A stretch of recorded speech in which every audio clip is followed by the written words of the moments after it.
નમસ્કાર વિદ્યાર્થી મિત્રો, ફરી એક વખત આપનું હાર્દિક સ્વાગત છે। આપણે પ્રકરણ 1ની વાત કરી રહ્યા છીએ।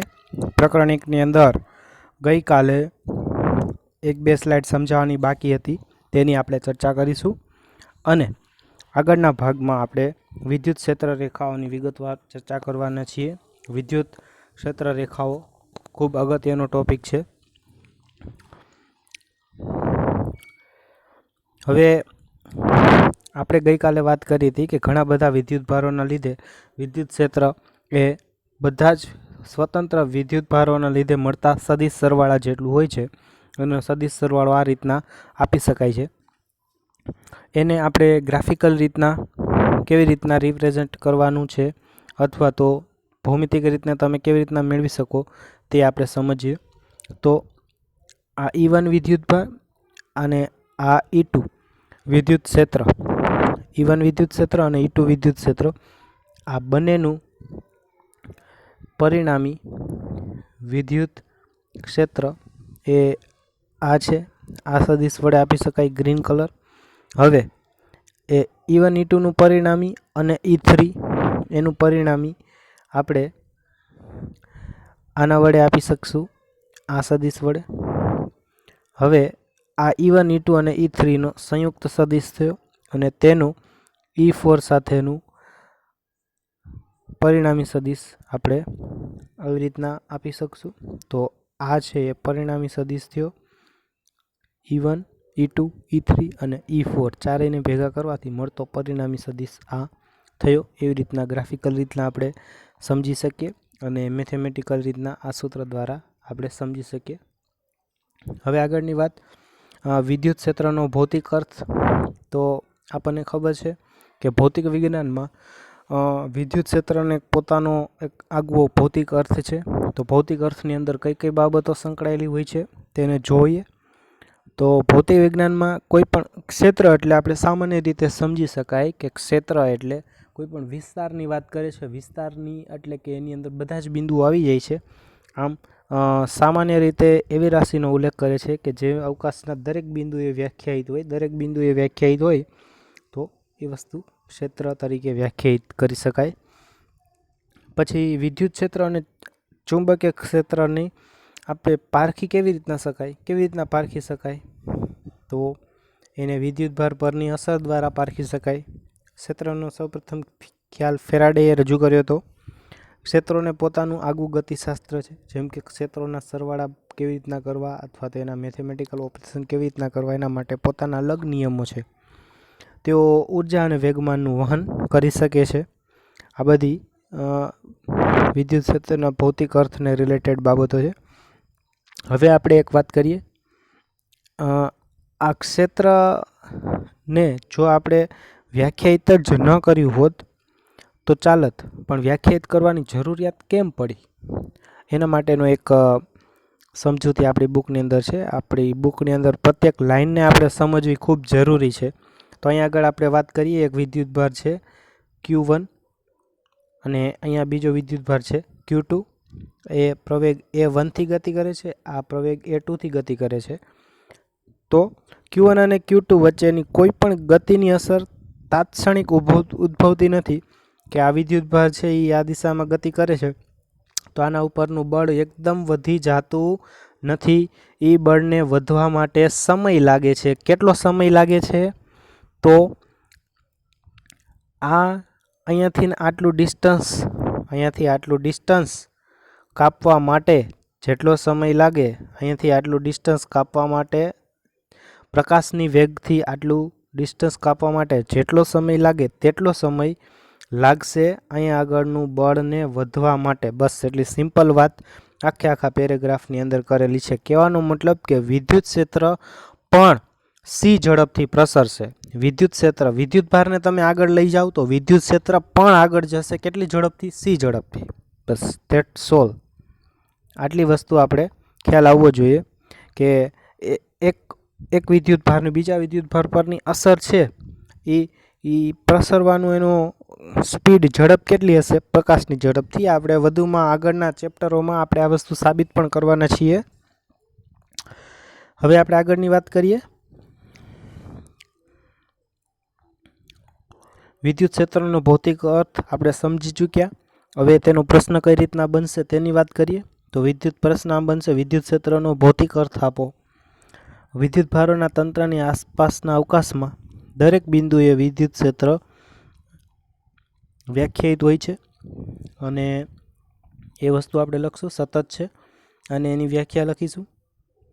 હવે વિદ્યુત ક્ષેત્ર એ વિદ્યુત ભારોના તંત્રની લાક્ષણિકતા છે. વિદ્યુત ક્ષેત્ર નક્કી કરવા માટે મૂકેલા પરીક્ષણ વિદ્યુત ભારથી સ્વતંત્ર છે. વિદ્યુત ભાર વિદ્યુત સ્ત્રોત વિદ્યુત ભારો ઉપર આધાર રાખે છે, પરીક્ષણ વિદ્યુત ભારો ઉપર આધાર રાખતો નથી. આની વાત આપણે કરી. અવકાશમાં દરેક બિંદુ એ વ્યાખ્યાયિત છે અને એકથી બીજા બિંદુ તરફ જેમ જેમ જાઓ તેમ વિદ્યુત ક્ષેત્ર બદલાય છે. પછી વિદ્યુત ક્ષેત્ર એ સદિશ છે, કારણ કે એકમ વિદ્યુત ભાર દીઠ બળ છે અને બળ સદિશ રાશિ છે, આથી સદિશ છે. એકમ ધન વિદ્યુત ભાર પર લાગતું બળ છે અને વિદ્યુત ભારો તરંગો ઉત્પન્ન કરે છે જે પ્રકાશની ઝડપથી પ્રસરે છે. અને આ બાબત આપણે આગળ જોઈએ તે જ છે. હવે આગળની સ્લાઇડ જોઈએ. આ અતિ અગત્યની વાત છે, બુકની અંદર આનો સ્પષ્ટ ઉલ્લેખ કરવામાં આવ્યો નથી. બે વિદ્યુત ભારો એકબીજા સાથે કેવી રીતના આંતરક્રિયા કરશે તેની વાત આપણે કાલે સમજ્યા હતા. વધારે સારી રીતના સ્વતંત્ર સ્લાઇડથી સમજીએ. એક વિદ્યુત ભાર છે તો એનું કોઈક વિદ્યુત ક્ષેત્ર ઉત્પન્ન થશે. આ વિદ્યુત ક્ષેત્ર ઉત્પન્ન થયું અને આ વિદ્યુત ક્ષેત્ર છે એ બીજા વિદ્યુત ભાર સાથે આંતરક્રિયા કરી અને બળ લગાડશે. એટલે કે વિદ્યુત ભાર અને બળ લાગવાની પ્રક્રિયામાં વચ્ચે એક વિદ્યુત ક્ષેત્ર નામની ભૌતિક રાશિ હંમેશા સંકળાયેલી હોય છે. હવે વિદ્યુત ક્ષેત્ર કેવી રીતના શું કામ આપણે વ્યાખ્યાયિત કરવું પડ્યું તેની વાત છે. હકીકતે અલ્ટિમેટ આપણો ગોલ હોય છે કે વિદ્યુત ભારો વચ્ચે લાગતા બળોને આપણે શોધીએ. બળ સદિશ રાશિ છે અને બળનું સૂત્ર F=K Q1Q2/r² મદદથી આપણે ગોતી શકીએ. પણ તેમ છતાંય જો આપણને વિદ્યુત ક્ષેત્ર ખબર પડી જાય તો F=QE સમીકરણની મદદથી આપણે ડાયરેક્ટ બળ શોધી શકીએ. તો પહેલાં કરતાં આ વસ્તુ સહેલી પડશે. તેમ છતાં પણ આપણે હજી જો સ્થિતિમાન V ગોતી લઈએ તો સ્થિતિમાન V ઉપરથી આપણને E મળી જશે અને E ઉપરથી આપણને F મળી જશે. સ્થિતિમાન ગોતવું એકદમ સહેલું છે કારણ કે તે અદિશ રાશિ છે. તો આટલો આપણે અભ્યાસ એ પાર્ટ 1 ચેપ્ટર 1ની અંદર કરશું અને આ ચેપ્ટર 2ની અંદર કરવાના છીએ. હવે આગળની સ્લાઇડમાં જોઈએ તો ક્ષેત્ર રેખાઓની વાત કરીએ. ક્ષેત્ર રેખાઓ શું છે તેની વાત કરશું. આમાં કુલ 4 પ્રશ્નોની આપણે વિગતવાર ચર્ચા કરવાના છીએ. તો એકદમ સરળ ટોપિક છે, તેથી કોઈ વધારે સમજૂતીની જરૂરિયાત નથી. સીધા પ્રશ્ન ઉપર આપણે આવીએ. વિદ્યુત ક્ષેત્ર રેખાઓ કોને કહેવાય? તો વિદ્યુત ક્ષેત્ર રેખાઓ કેવી રીતના દોરવી તેનો પ્રશ્ન છે. વિદ્યુત ક્ષેત્ર રેખાઓની સમજૂતી આપો અને વિદ્યુત ક્ષેત્રનું માન જણાવો. માન એટલે મૂલ્ય. તો વિદ્યુત ક્ષેત્ર રેખાઓ ઉપરથી વિદ્યુત ક્ષેત્રનું મૂલ્ય કેવી રીતના મળે એ આપણે દર્શાવવાનું છે. હવે આપણે વાત કરીએ તો ધારો કે કોઈ એક વિદ્યુત ભાર, આપણે કોઈ સ્લાઇડની મદદથી આ વસ્તુ સમજીએ. એક ધન વિદ્યુત ભાર લો અને ધન વિદ્યુત ભારથી બધા જ બિંદુઓ, એક બિંદુ, બીજું બિંદુ, એવી રીતના અહીંયા આગળ ચારે બાજુ બધા જ બિંદુઓ પાસે તમે વિદ્યુત ક્ષેત્ર શોધો. આ બિંદુ છે એ નજીકનું બિંદુ છે એટલે ત્યાં આગળ વિદ્યુત ક્ષેત્ર વધારે પ્રબળ હશે તો આપણે એને દર્શાવીએ. વધારે લંબાઈ એટલે વધારે પ્રબળ. હવે આ બીજા પોઈન્ટ આગળ એના કરતાં ઓછું પ્રબળ હશે એટલે એરો નાનો રાખીએ. એ જ રીતના અહીંયા આગળ વધારે પ્રબળ, અહીંયા આગળ ઓછું પ્રબળ, અહીંયા આગળ વધારે પ્રબળ, અહીંયા આગળ ઓછું પ્રબળ હશે, અહીંયા વધારે પ્રબળ, અહીંયા ઓછું પ્રબળ. તો આવી રીતના બધી જ દિશામાં આપણે લાઈન ડ્રો કરીએ તો આપણને કંઈક આવું મળશે. હવે આપણે વાત કરીએ તો આ બધું જ શું દર્શાવે છે? તો અહીંયા વાત કરીએ કે અવકાશમાં વિદ્યુત ભારના વિદ્યુત ક્ષેત્ર રેખાઓ હંમેશા વિદ્યુત ભારના વિદ્યુત ક્ષેત્રની દિશામાં જ હોય. બરાબર. હવે વિદ્યુત ક્ષેત્ર રેખા એટલે સાવ સાદો મતલબ આપણે એમ સમજી શકીએ કે વિદ્યુત ક્ષેત્ર અદૃશ્ય છે, દેખાતું નથી, પણ તેને જો આપણે જોવું હોય તો આપણે કેવી રીતના દર્શાવી શકાય? તો વિદ્યુત ક્ષેત્ર રેખાઓની મદદથી આપણે દર્શાવી શકાય. પણ વિદ્યુત ક્ષેત્ર રેખાઓ દોરવા માટેના નિયમો છે, જેમ કે વિદ્યુત ક્ષેત્ર રેખાઓની દિશા હંમેશા કઈ દિશામાં હોય? વિદ્યુત ક્ષેત્રની દિશામાં જ હોય. તો વિદ્યુત ક્ષેત્રની દિશામાં હશે.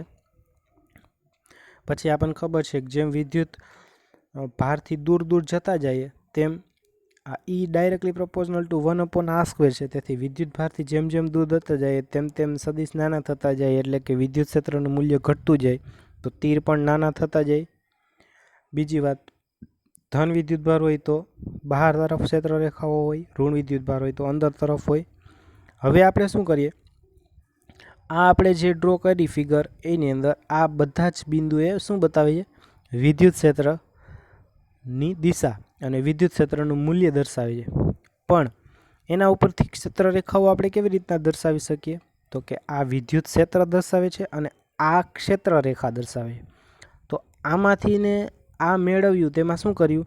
તો કે આ ક્ષેત્ર રેખાઓને તીરની દિશામાં જોડી દીધી, અને આમ જોડી દીધી, અને આમ જોડી દીધી, અને આમ જોડી દીધી, અને આમ જોડી દીધી, અને આમ જોડી દીધી.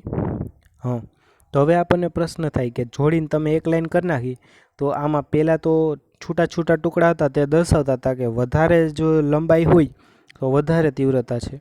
તો હવે તીવ્રતા કેવી રીતના દર્શાવવાની? તો વિદ્યાર્થી મિત્રો અહીંયા જુઓ, આ નજીકના વિસ્તાર છે. નજીકના વિસ્તારમાં ક્ષેત્ર રેખાઓ એકદમ ગીચ ગીચ છે. તો વધારે ગીચ ક્ષેત્ર રેખાઓ એટલે વધારે પ્રબળ વિદ્યુત ક્ષેત્ર, અને આ દૂરનો વિસ્તાર છે ત્યાં આગળ ક્ષેત્ર રેખાઓ એટલી ગીચ નથી, તો ત્યાં આગળ વિદ્યુત ક્ષેત્ર છે એ એટલું નિર્બળ હશે. તો આ મુદ્દામાં આપણે એ લખ્યું, અને આ બીજા મુદ્દામાં આપણે એમ લખ્યું. તો ખ્યાલ આવી ગયો આપણને કે વિદ્યુત ક્ષેત્ર જ્યાં પ્રબળ હોય ત્યાં ક્ષેત્ર રેખાઓ વધારે હોય, જ્યાં આગળ વિદ્યુત ક્ષેત્ર નબળું હોય ત્યાં ક્ષેત્ર રેખાઓની સંખ્યા ઓછી હોય. આ ફિગર ઉપરથી આપણને ખબર પડે છે કે ધન વિદ્યુત ભારમાં ક્ષેત્ર રેખાઓ હંમેશા બહાર નીકળતી દિશામાં આવે છે, અને ઋણમાં અંદર જતી દિશામાં છે. જો ચેક કરીએ. હવે આગળની વાત કરીએ. હવે આગળનો એક થોડોક આપણને સેજ ટ્રીક વાપરવી પડે તે પ્રકારનો પ્રશ્ન છે. જોઈએ કે આ ક્ષેત્ર રેખાઓ છે એ ક્ષેત્રફળ ઉપર અથવા તો ક્ષેત્રફળ દ્વારા આંતરેલા ઘનકોણ ઉપર કેવી રીતના આધાર રાખે છે. અહીં જો આપણને ખબર છે, આપણે બે વસ્તુઓ ભણ્યા હતા. આ પ્રશ્ન સમજવો જરૂરી છે કે ક્ષેત્ર રેખાઓ છે, અહીં આગળ એક આપણે વિદ્યુત ભાર લઈએ, અહીં આગળ વિદ્યુત ભાર છે, તો એક અહીંયા ક્ષેત્રફળ છે અને એક બીજું ક્ષેત્રફળ અહીંયા છે. તો અહીંયા ક્ષેત્રફળ લ્યો કે અહીંયા ક્ષેત્રફળ લ્યો, એના ઉપર ક્ષેત્ર રેખાઓ કઈ રીતના આધાર રાખે છે, અથવા તો અહીંયા એક કોણ છે જેને કહેવાય ઘનકોણ, તેના ઉપર કેવી રીતના આધાર રાખે જોઈએ. તો આકૃતિનું પહેલાં વર્ણન કરીએ. આકૃતિમાં ઓ બિંદુ પાસે એક વિદ્યુત ભાર મૂક્યો છે, અને વિદ્યુત ભારમાંથી આપણને ખબર છે વિદ્યુત ભારના આસપાસના વિસ્તારમાં વિદ્યુત ક્ષેત્ર હોય, અને વિદ્યુત ક્ષેત્રને આપણે ક્ષેત્ર રેખાઓ વડે દર્શાવી છે. આ ક્ષેત્ર રેખાઓ વડે આપણે દર્શાવી છે. હવે આ ક્ષેત્ર રેખાને લંબ રૂપે આર અને એસ બિંદુ પાસે, આ આર બિંદુ છે, આ એસ બિંદુ પાસે બે નાના અને સમાન ક્ષેત્રફળ ખંડો મૂકેલા છે. તો જોઈએ અહીંયા આરમાંથી છે ને 1 2 3 લાઈન પસાર થઈ છે, જ્યારે એસમાંથી એક જ લાઈન પસાર થઈ છે. તો એનો મતલબ કે આર પાસે પ્રબળતા વધારે છે, એટલે આ લખ્યું છે પ્રબળ ક્ષેત્રનો વિસ્તાર.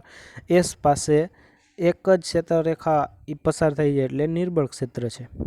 તો આર પાસે પ્રબળ ક્ષેત્ર છે, એસ પાસે વિદ્યુત ક્ષેત્ર ઓછું છે.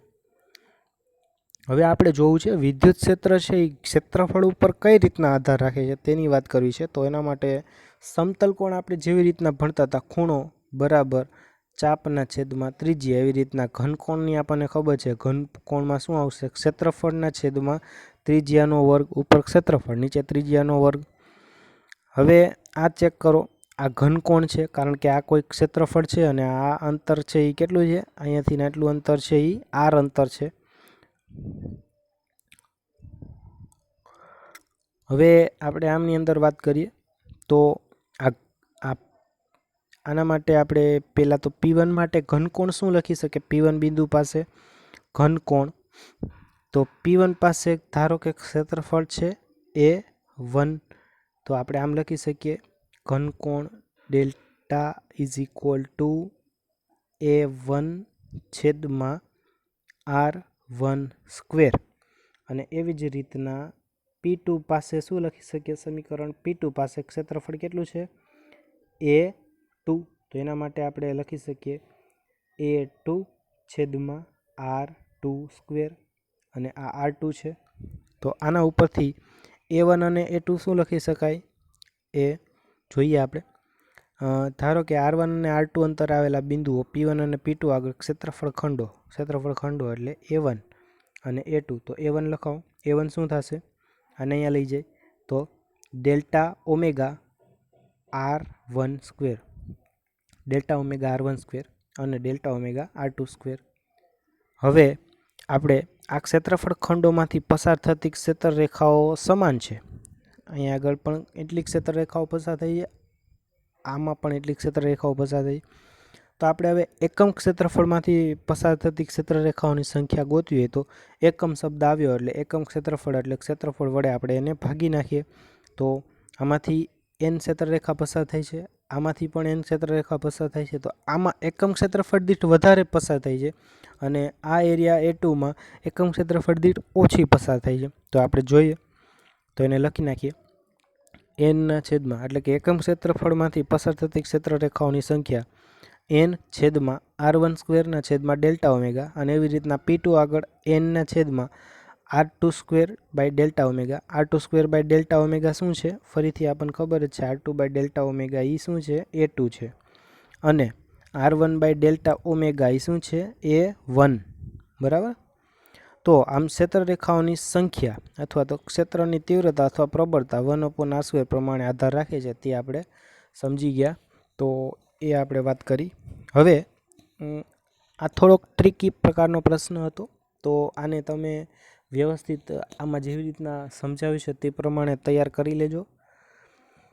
હવે આપણે વાત કરીએ કોઈ પણ અમુક પ્રકારના વિદ્યુત ભારો છે તેની વિદ્યુત ક્ષેત્રરેખાઓ કેવી રીતના ડ્રો કરવી જોઈએ. તો પ્રશ્ન છે કે સાદા વિદ્યુત ભાર વિતરણની ક્ષેત્રરેખાઓ દોરો. સાદા એટલે કે ધન વિદ્યુત ભાર, ઋણ વિદ્યુત ભાર. બે ધન વિદ્યુત ભારો એકબીજાની સામે હોય ત્યારે અને ઋણ વિદ્યુત ભાર સામે હોય ત્યારે. તો ક્ષેત્રરેખાઓની ચિત્રાત્મક રજૂઆત ફેરાડે નામના વૈજ્ઞાનિકે કરી હતી. એને અંતઃસ્ફૂર્ણા થઈ ફેરાડે નામના વૈજ્ઞાનિકે કે આપણે વિદ્યુત ક્ષેત્રને કેવી રીતના દર્શાવી શકીએ. તો આને અનાયાસે જ એને આવી રીતના ક્ષેત્રરેખાઓના માધ્યમથી દર્શાવી દીધું. તે કોઈ ગાણિતિક પ્રક્રિયા નહોતી, ગાણિતિક બિનગાણિતિક પ્રક્રિયા દ્વારા એને દર્શાવ્યું વિદ્યુત ક્ષેત્ર.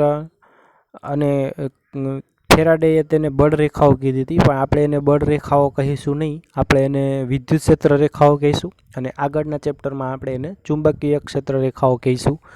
કારણ કે આ ક્ષેત્રની આ વિદ્યુત ક્ષેત્ર રેખાઓની દિશામાં હંમેશા બળ લાગતું હોતું નથી. બળ લાગતું હોય એ વિદ્યુત ક્ષેત્ર રેખાના સ્પર્શકની દિશામાં બળ લાગતું હોય, એટલા માટે આ બાબત ખોટી પડે. તો હવે આપણે જોઈએ ધન વિદ્યુત ભારમાં આપણને ખબર છે કે બધી જ બાજુથી બહાર નીકળતી દિશામાં, ઋણ વિદ્યુત ભારમાં તો કે બધી જ બાજુથી અંદર જતી દિશામાં. તો આપણે એમ કહી શકીએ કે ધન વિદ્યુત ભારમાંથી ક્ષેત્રરેખાઓ નીકળે છે અને ઋણ વિદ્યુત ભારમાં સમાઈ જાય છે, તેવું આપણે કહી શકીએ. બીજું, હવે જ્યારે બે ધન વિદ્યુત ભારો હોય તો આપણને ખબર છે બંને ધન વિદ્યુત ભારો વચ્ચે શું થાય? અપાકર્ષણ થાય. ધન વિદ્યુત ભારો વચ્ચે અપાકર્ષણ થાય તો તેમની ક્ષેત્રરેખાઓ વચ્ચે પણ શું થાય? અપાકર્ષણ થાય. તો અહીંયા ક્ષેત્રરેખા છે એ અને અહીંયા ક્ષેત્રરેખા છે એ એકબીજાથી શું કરશે? અપાકર્ષણ કરશે. અહીં જો એકબીજાથી દૂર ભાગશે, વળી જશે. આમ પહેલાં કેવી હતી? સીધી હતી, હવે કેવી થશે? વળી જશે. તો આ સીધી થઈ ગઈ. ક્લિયર?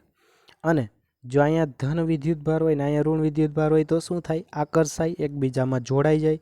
તો જો આ સીધી હતી પહેલાં, ક્ષેત્રરેખાઓ પહેલાં કેવી હતી? સીધી હતી, હવે કેવી થઈ ગઈ? આ સાઈડ આવેલી છે, એટલે કે આકર્ષણ બતાવ્યું. અને આની સીધી હતી પહેલાં, હવે આ સાઈડ આકર્ષણ બતાવે છે.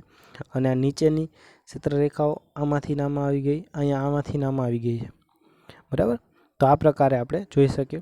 હવે કેટલાક બીજા પ્રકારના વિદ્યુતભાર વિતરણની ક્ષેત્રરેખાઓ આપણે જોઈએ. તો ઋણ વિદ્યુતભારો માટે, તો કે ઋણ વિદ્યુતભારો માટે આપણને ખબર છે તેવી રીતના ઋણ વિદ્યુતભારો બંને ઋણ હોય તો અપાકર્ષણ થાય, એટલે ક્ષેત્રરેખાઓ દૂર તરફ ભાગે અને ખાલી દિશા બદલાઈ જાય, અંદર તરફની દિશા અહીંયા જોઈ શકાય છે. બીજું, સમાન વિદ્યુત ક્ષેત્રની ક્ષેત્રરેખાઓ. તો જો સમાન વિદ્યુત ક્ષેત્ર ક્યાંય પણ રકમમાં લખેલું હોય સમાન વિદ્યુત ક્ષેત્ર, તો એને દોરવું હોય તો કેવી રીતના દોરી શકાય? તો કે સમાન વિદ્યુત ક્ષેત્રની ક્ષેત્રરેખાઓ એકબીજાને સમાંતર હોય, એકબીજાને સમાંતર અને એકબીજાથી સમાન અંતરે હોય, તો આ સમાન વિદ્યુત ક્ષેત્રની રેખાઓ. અને અસમાન વિદ્યુત ક્ષેત્રની રેખાઓ આવી રીતના હોય. તો જો અહીંયા આગળ આ અસમાન વિદ્યુત ક્ષેત્ર દર્શાવે છે, અથવા તો આ અસમાન વિદ્યુત ક્ષેત્ર દર્શાવે છે અને આ સમાન વિદ્યુત ક્ષેત્ર દર્શાવે છે. બીજું, વિદ્યુત ક્ષેત્રમાં મૂકેલા ધાતુના ગોળાકાર પદાર્થની, તો કોઈ પણ ધાતુનો પદાર્થ હોય તેની અંદર ક્ષેત્રરેખાઓ હંમેશા સપાટીમાંથી લંબ રૂપે બહાર નીકળતી હોય. આ અતિ અગત્યની વાત છે, હંમેશા લંબ રૂપે બહાર નીકળતી દિશામાં હોય.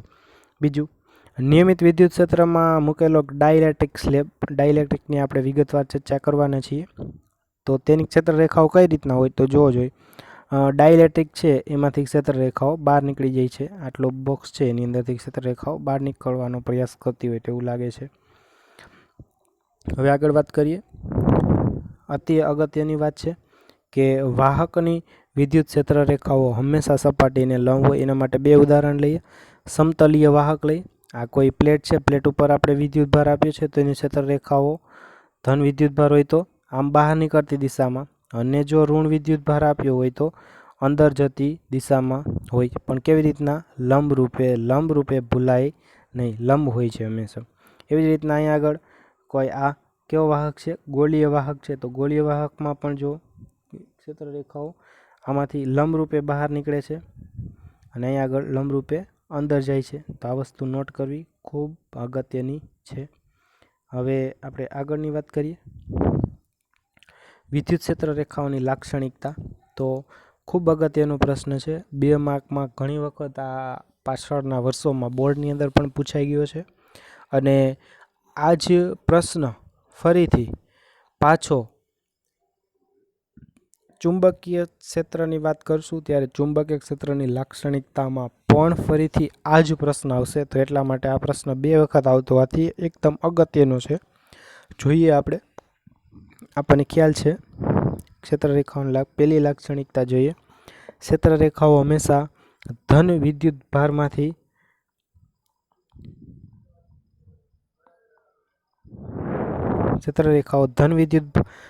ખબર છે આપણને ધન વિદ્યુત ભારમાંથી ક્ષેત્રરેખાઓ નીકળતી હોય, ઋણમાં જતી હોય, તો આપણે એમ કહી શકીએ કે ક્ષેત્રરેખાઓ ધન વિદ્યુત ભારથી શરૂ થાય છે અને ઋણ વિદ્યુત ભારમાં અંત પામે છે. અહીંયા આગળ જોઈ શકાય આપણે, ધનમાંથી નીકળે ઋણમાં જાય છે. અને જો એક જ વિદ્યુત ભાર હોય તો તે અનંતથી આરંભ કરે છે કે અંત પામે છે, પણ બંધગાળો રચતી નથી. એટલે કે બંધગાળો રચીને પાછી તેમાં આવતી નથી, એ અનંત સુધી જશે. બીજો મુદ્દો ખાસ અગત્યનો છે કે વિદ્યુતભાર વગરના વિસ્તારમાં વિદ્યુત ક્ષેત્રરેખાઓ વચ્ચે તૂટ્યા વગરના સતત વક્ર તરીકે લઈ શકાય. અહીંયા આગળ જોઈએ આપણે, કોઈ પ્રકારનો વિદ્યુત ભાર ત્યાં નથી, તેમ છતાં ત્યાં આગળ આપણે વિદ્યુત ક્ષેત્રરેખાઓ દોરીએ છીએ, કારણ કે ત્યાં આગળ વિદ્યુત ક્ષેત્ર છે. પણ એ દોરવા માટે આપણે એને સતત વક્રો તરીકે લઈ શકાય, અથવા તો બીજા શબ્દોમાં કહીએ તો વિદ્યુત ક્ષેત્રરેખાઓ એકબીજાને અડકતી નથી. વિદ્યુત ક્ષેત્રરેખાઓ એકબીજાને અડકતી નથી. બરાબર. પછી આગળની વાત, આ આકૃતિને આપણે ધ્યાનમાં લઈએ. જોવો જોઈએ, 2 ક્ષેત્રરેખાઓ કદી એકબીજાને છેદતી નથી. જો છેદે તો શું થાય? જોવો જોઈએ. આકૃતિની અંદર આપણે આ 2 ક્ષેત્રરેખાઓ છેદતી હોય એ દર્શાવી છે, આ પહેલી અને આ બીજી. તો આ છેદ બિંદુ પાસે જો ક્ષેત્રરેખાઓ છેદે તો છેદ બિંદુ પાસે 2 સ્પર્શક દોરી શકાય. અને આપણે હમણાં જ વાત કરી કે સ્પર્શક શું દર્શાવે છે? તો કે વિદ્યુત ક્ષેત્રરેખાને દોરેલો સ્પર્શક તે બિંદુએ વિદ્યુત ક્ષેત્રની દિશા દર્શાવે છે. તો એક જ પોઈન્ટ પાસે વિદ્યુત ક્ષેત્રની 2 દિશા થઈ, જે શક્ય નથી. એક પોઈન્ટ પાસે હંમેશા વિદ્યુત ક્ષેત્રની દિશા કેવી હોય? એક જ હોય. તો જોઈ બે ક્ષેત્ર રેખાઓ કદી એકબીજાને છેદતી નથી. જો છેદે તો છેદન બિંદુ આગળ ક્ષેત્રને બે સ્પર્શકો મળે, તેથી ક્ષેત્રની બે દિશાઓ થાય, જે શક્ય નથી. આગળની વાત, સ્થિત વિદ્યુત ક્ષેત્ર ની રેખાઓ કોઈ બંધગાળો રચતી નથી. અહીંયા જોવો જોઈએ, બંધગાળો કોને કહેવાય? તો કે એક ક્ષેત્ર રેખાઓ આમ જતી હોય અને બીજી ક્ષેત્ર રેખા આમ જતી હોય, તો આ બંધગાળો રચી શકાય. અહીંયા જુઓ ડાયરેક્શન, આની ડાયરેક્શન પણ આમ છે, આની ડાયરેક્શન પણ આમ છે. આ બંધગાળો રચ્યો કહેવાય નહીં. બંધગાળો રચ્યો ક્યારે કહેવાય? તો આવી રીતના હોય તો બંધગાળો રચ્યો કહેવાય. તો આવું ક્યાંય તમને જોવા મળશે નહીં. આવું જ્યાં પણ તમને જોવા મળે તો તે ખોટું છે તેવું આપણે માનવાનું. પછી પાંચમો મુદ્દો, આપેલ ક્ષેત્રરેખા પરના કોઈ પણ બિંદુ પાસે ક્ષેત્રરેખાને દોરેલો સ્પર્શક તે બિંદુ આગળ ક્ષેત્રની દિશા સૂચવે છે. તો આ ક્ષેત્રરેખા છે ને એ એવો વક્ર છે કે જેના કોઈ બિંદુ પાસે તમે સ્પર્શક દોરો તો એ સ્પર્શક તમને શું દર્શાવે? તે બિંદુ પાસે વિદ્યુત ક્ષેત્રની દિશા દર્શાવે. બરાબર. પછી આપણે સમાંતર વિદ્યુત ક્ષેત્રની વાત કરી હતી. તો સમાન વિદ્યુત ક્ષેત્રમાં ક્ષેત્રરેખાઓ એકબીજાને સમાંતર અને એકબીજાથી સમાન અંતરે હોય છે. પછી આપણને ખ્યાલ છે તેમ કે જે વિસ્તારમાં ક્ષેત્ર વધારે પ્રબળ હોય તે વિસ્તારમાં ક્ષેત્રરેખાઓ વધારે ગીચ હોય, અને જ્યાં ક્ષેત્ર નબળું હોય ત્યાં ક્ષેત્રરેખાઓ છૂટી હોય. તો આ 5 મુદ્દા આપણે અતિ અગત્યના હોવાથી યાદ રાખશું. તેમની અંદર પણ આ 5મો મુદ્દો અતિ અગત્યનો છે કે ક્ષેત્રરેખા હોય એના કોઈ પણ બિંદુએ તમે સ્પર્શક દોરો તો એ સ્પર્શકની દિશા તમને તે બિંદુ પાસે વિદ્યુત ક્ષેત્રની દિશા દર્શાવે છે. તો ઓકે વિદ્યાર્થી મિત્રો, આજના લેક્ચર પૂરતું આપણે આટલું રાખીએ. આગળના લેક્ચરની આપણે વાત કરીશું ત્યારે વિદ્યુત ક્ષેત્ર અને વિદ્યુત ક્ષેત્રને રિલેટેડ જે કાંઈ દાખલા અને થિયરી છે તેની આગળના ચેપ્ટરમાં વાત કરશું. ત્યાં સુધી સૌને જય હિન્દ, જય Bharat. Thank you very much.